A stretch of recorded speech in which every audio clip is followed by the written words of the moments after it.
नमस्ते तथा सुस्वागतम आदरणीय दर्शकवृन्द। आज एउटा विशेष अन्तर्वार्ता लिएर म तपाईहरुको बीचमा उपस्थित भएको छु र हाम्रो बीचमा एकजना यस्ता पाहुना हुनुहुन्छ जसको विषयमा कुरा गर्नुपर्दा उहाँ लामो समयदेखि परमेश्वरको सेवामा संलग्न हुनुहुन्छ र अहिले धादिङको एउटा क्षेत्रमा रहेर उहाँले सेवा पुर्याइराख्नु भएको छ र त्यहाँको मण्डलीको नेतृत्व पनि गरिराख्नु भएको छ। उहाँ काभ्रे जिल्लाको महाभारत गाउँपालिका वडा नम्बर 1 गोकुलेबाट हुनुहुन्छ। प्रसङ्गवश मैले उहाँलाई आज भेट्टाएँ, त्यसपछाडि आज उहाँसँग म कुराकानी गर्न गइराखेको छु र सुरुमा उहाँलाई म आजको यस अन्तर्वार्तामा स्वागत गर्न चाहन्छु। यहाँलाई यस अन्तर्वार्तामा हार्दिक स्वागत छ। धन्यवाद। नमस्ते। अनि तपाईको सानो यसो परिचय दिनुस् न। मैले पनि दिएँ त, तर सबै दर्शक श्रोताहरूको लागि तपाईको परिचय पनि मुख्य नै हुन्छ भन्ने मैले ठानेको छु। त्यसकारण तपाईको तर्फबाट पनि सानो आफ्नो अन्तर्वार्तामा यो परिचय दिनुभयो भने म पनि र सँगै दर्शक श्रोताहरू पनि आभारी हुने थियो। धन्यवाद। यहाँलाई धेरै धन्यवाद। मेरो परिचय दिन चाहन्छु। मेरो नाम टिकाराम विक। मेरो घर काभ्रे जिल्ला महाभारत वडा नम्बर 1 गोकुले मा मेरो घर पर्छ र सँगसँगै अहिले हाल परमेश्वरको सेवामा संलग्नता छु। हिजो आज केमा व्यस्त हुनुहुन्छ? हिजो आज भन्नुपर्दा अब जब मैले परमेश्वरलाई चिने र प्रभुमा साँचो मुक्तिदाताको रूपमा मैले प्रभुलाई पाइसकेपछि मैले प्रभुको सेवा गर्नुपर्छ भन्ने त्यो एउटा हृदय ममा रहेको हुँदै गर्दा र आज म र हालसाल अहिले सेवाकाईमा एकदमै व्यस्तता छु। ल, तपाईले सेवाकाईमा व्यस्त हुनुहुन्छ भनेर भनिसक्नु भएको छ र हामीले थाहा पनि पाइसक्यौँ तपाईँ धादिङ जिल्लामा हुनुहुन्छ। धादिङको कुन ठाउँमा अहिले सेवामा संलग्न हुनुहुन्छ? धादिङ जिल्लाको नेत्रवती गाउँपालिका वडा नम्बर 2 ताङजो भन्ने ठाउँमा चाहिँ म अहिले सेवाकाईमा रहेको छु। तपाईले यसरी सेवाकाईको बारेमा कुराकानी गर्नुभयो, यो एक हिसाबले खुसीको कुरा पनि हो। तर तपाईले यो इसाई आस्थालाई कसरी स्वीकार गर्नुभयो, केही भन्न चाहनुहुन्छ?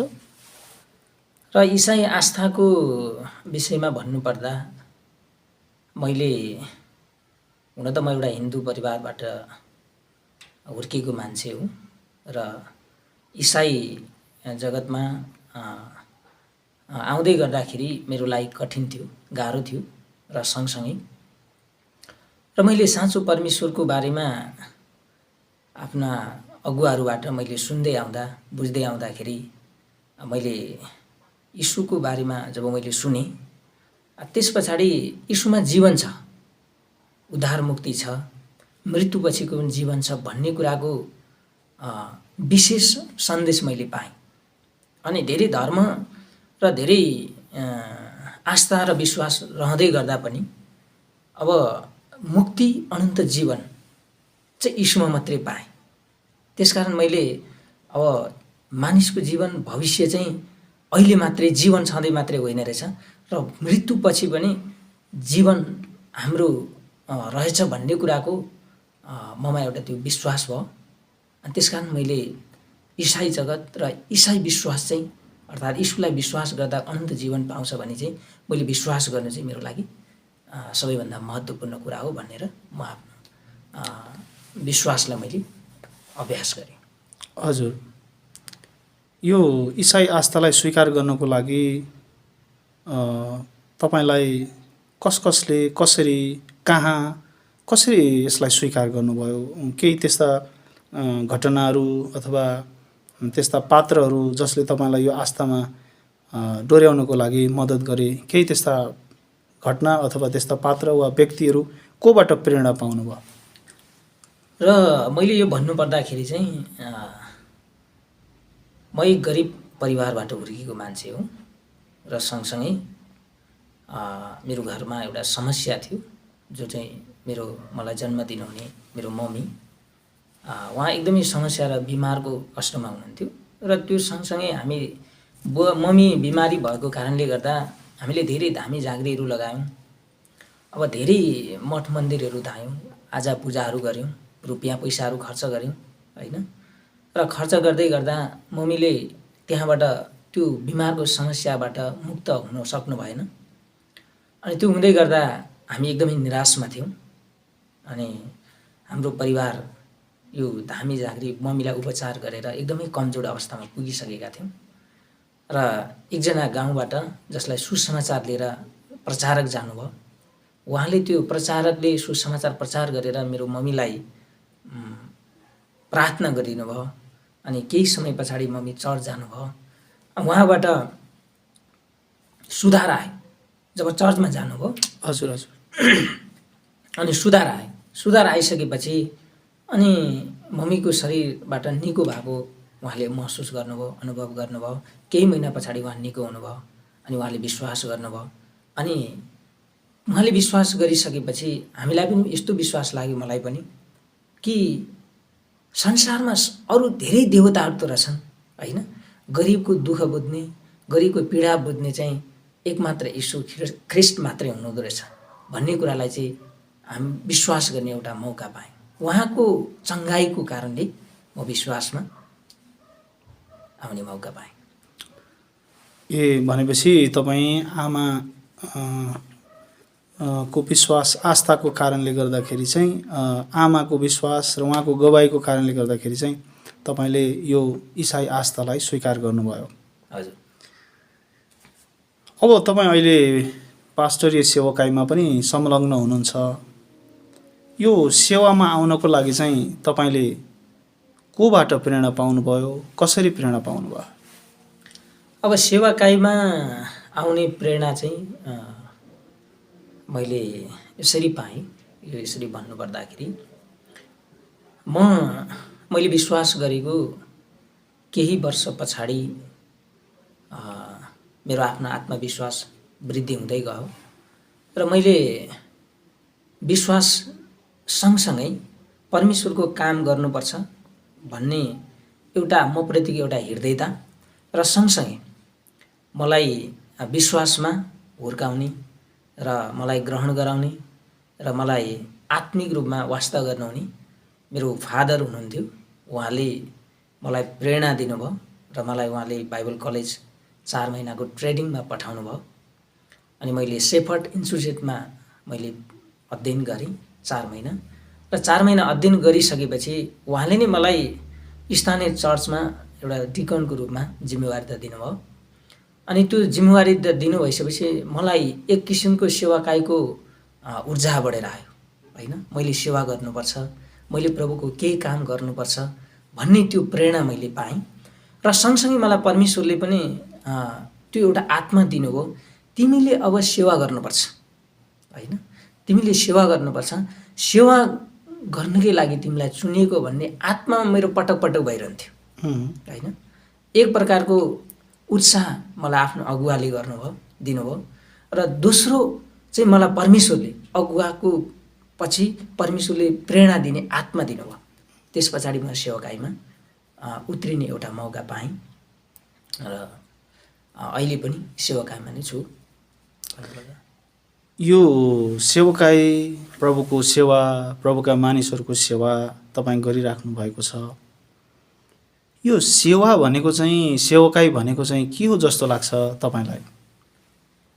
सेवाकाई भन्दाखेरि अब यसरी बुझ्नु, मेरो विचार चाहिँ यसरी मैले बुझेको छु। सेवाकाई भनेको चाहिँ दुःख, कष्ट, सङ्घर्षको बाटो होइन। अब होला मान्छेले कसरी बुझ्छ, म चाहिँ त्यसरी बुझ्दिनँ। मेरो पोजिटिभ विचार चाहिँ यस्तो हो, सेवाकाई भनेको चाहिँ एउटा सत्ताको जीवन हो। त्यसकारण अब सेवाकाईमा अहिले लाग्दै गर्दा चाहिँ मैले यसरी बुझ्दै आउँदा अब सेवाकाईको जीवन चाहिँ दुःख कष्टसँग समन्वयन भएर अगाडि बढ्ने र एउटा गोठालोको रूपमा मण्डलीको रेखदेख गर्ने र अभावमा पनि जिउन सिक्ने प्रक्रियालाई अगाडि बढाउने एउटा विशेष सेवाकाईको एउटा पाटो हो। यसरी सेवाकाई गरिराख्दाखेरि बाहिर कति ठाउँमा सुनिन्छ धेरै अगुवाहरूलाई पास्टरहरूलाई धेरै प्रकारको खाँचोहरू आवश्यकताहरू सतावटहरू सङ्घर्षहरू गर्नु परेका कुराहरू हामीले सुन्छौँ देख्छौँ। बाइबलमा पनि पावलले धेरै ठाउँहरूमा सङ्घर्ष गरेको अनिदोहरूको सङ्घर्ष गर्नु परेको अनिकालको सङ्घर्ष गर्नु परेको खेदोहरूको सतावटहरूको सङ्घर्ष गर्नु परेको हामी पढ्छौँ। तपाईँको जीवनमा पनि सेवाकाई गर्दै गर्दा कुनै किसिमको खेदो सतावटहरू आएका थिए? केही त्यस्तो घटनाहरू छन् त तपाईँको जीवनमा जसले अरू दर्शक श्रोताहरूलाई पनि उत्साह मिलोस्? अब सेवाकाईको दौडानमा सतावट अभाव चाहिँ हुन्छ नै। पहिलो कुरा म अभावको विषयमा थोरै कुरा बताउँछु। सेवाकाईमा अभाव चाहिँ छ होइन, अभावसँग खुसी पनि छ होइन। आर्थिकी अवस्था त मानव जातिलाई त्यही नै हो, कहिले पनि पुग्दैन हामीले जति कमाए पनि। तर अभावको बाटै भएर जाँदाखेरि पनि परमेश्वरले हामीलाई जुटाउनुहुन्छ भन्ने विश्वास सँगसँगै म अहिले अगाडि बढेको छु। तर अभाव सँगसँगै परमेश्वरले मलाई जुटाइदिनु पनि भएको छ। यसमा म परमेश्वरलाई धन्यवाद दिन चाहन्छु। र सेवाकाईको दौडानमा समस्याहरू अनि त्यस्ता बाधाहरू चाहिँ आएको छन्, मलाई पनि आयो, त्यो मैले अनुभव गरेँ। र मेरो जीवनमा धेरै मान्छेहरूले मलाई मार्ने एउटा सोच पनि गरेका हुन्। अब मानिसहरूले मेरो लागि गाउँबाट निकाल्ने धेरै प्रयासहरू गरे, तर मैले प्रार्थनामा समय बिताएँ, उपवास बसेँ, परमेश्वरको वचनलाई अध्ययन गरेँ। परमेश्वरको सेवामा दुःख र सङ्घर्ष हुन्छ भन्ने सन्देश चाहिँ बाइबलको पात्रहरूबाट पनि मैले पढ्दै गर्दा हामीले बुझ्दै गर्दाखेरि त्यो कुराहरूको महसुस थियो। र किनकि बाइबलमा पनि धेरै तपाईँले हजुरले भन्नुभयो पावलले दुःख भोगे सङ्घर्ष गरे, उनले मण्डलीहरू स्थापना गरे, अन्तमा उसको जीवन मृत्युमा मानिसहरूले पुर्याए भन्दै गर्दा हाम्रो जीवनमा पनि त्यस्ता दुःख र सङ्घर्षहरू चाहिँ आउँदो रहेछ र त्यसलाई सामना गर्नलाई हाम्रो आफ्नो प्रयासले चाहिँ सकिँदैनछ। भनेपछि तपाईँले दुःख र कष्ट समस्याहरूको बाटो भएर तपाईँ जानुभयो। मलाई अलिकति जिज्ञासा लाग्यो, भन्न मिल्छ भने भनिदिनुहोस् न, के थियो तपाईँको त्यो सतावट जुन कुराले चाहिँ तपाईँलाई धेरै ठुलो निराशा लिएर आयो, जुन कुराको लागि तपाईँले प्रार्थना गर्नु पर्यो? के थियो त्यस्तो घटना? केसँग जोडिएको थियो त्यो सतावट चाहिँ? किन तपाईँलाई मानिसहरूले मार्न खोज्दै थिए? र त्यसको सन्दर्भ चाहिँ अब भन्दै गर्दा धेरै लामो हुन्छ र म यसलाई छोटकरी रूपमा भन्न चाहन्छु। अब त्यो एकजना जुन ठाउँमा म सेवाकाई गरेर बस्दैछु र त्यो ठाउँ धेरै हिन्दू र बुद्धिस्टले बसोबास गरेको क्षेत्र।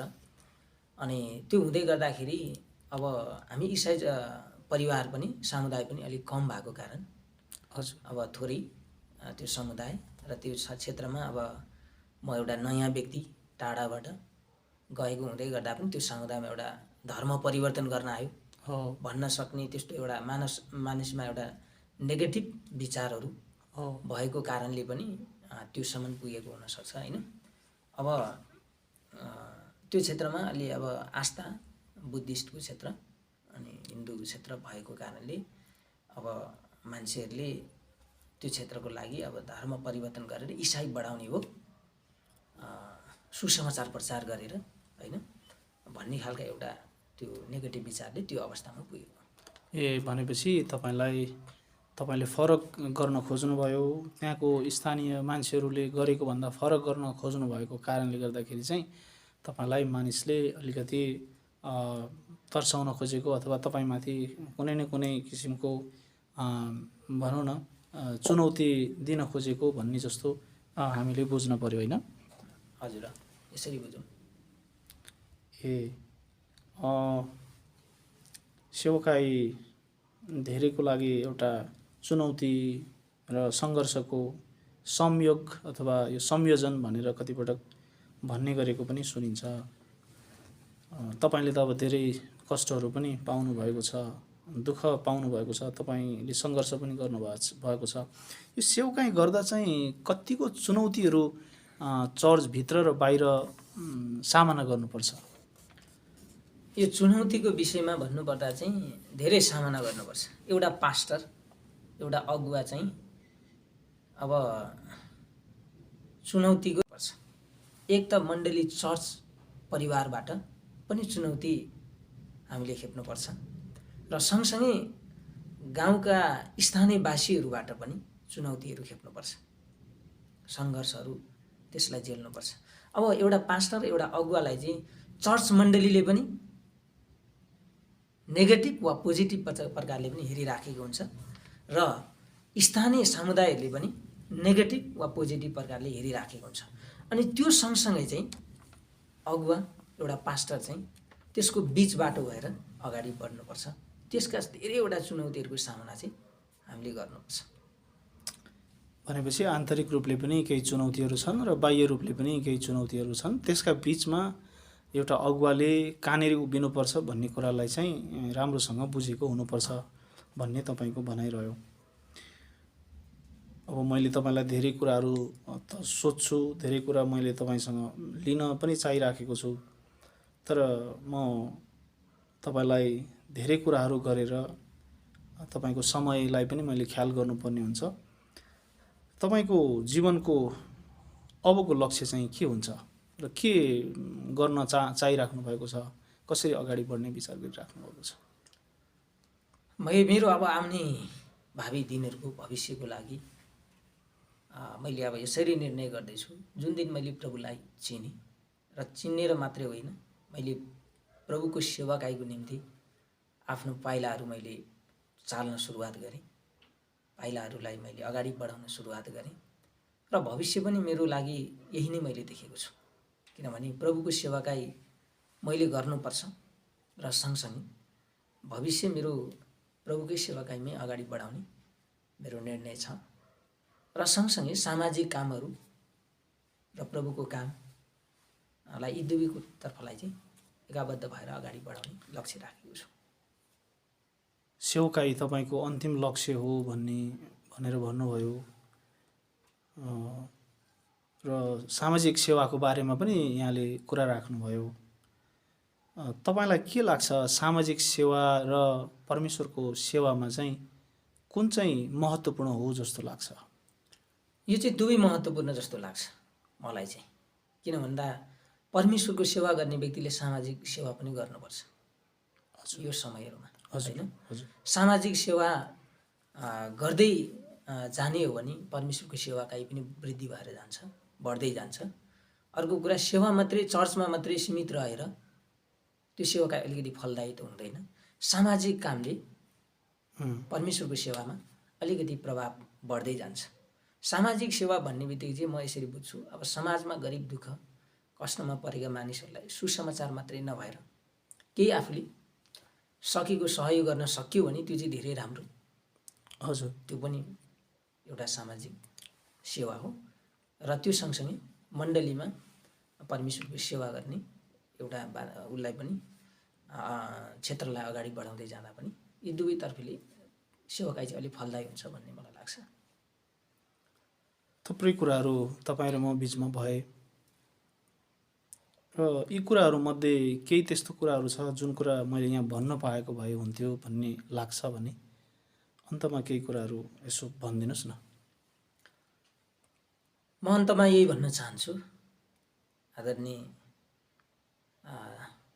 नेपालका सम्पूर्ण क्रिस्चियन समुदायहरूमा मेरो व्यक्तिगत तर्फबाट म यो आह्वान गर्न चाहन्छु कि हामीले परमेश्वरलाई प्रभु र मुक्तिदाता भनेर हामीले विश्वास गऱ्यौँ, प्रभुलाई चिन्यौँ चिनेर हामी जब ख्रिस्टमा अगाडि बढ्छौँ, त्यो ख्रिस्टमा अगाडि बढ्दै गर्दा हाम्रो पाइलाहरूलाई कहिले पनि पछाडि सार्नु हुँदैन।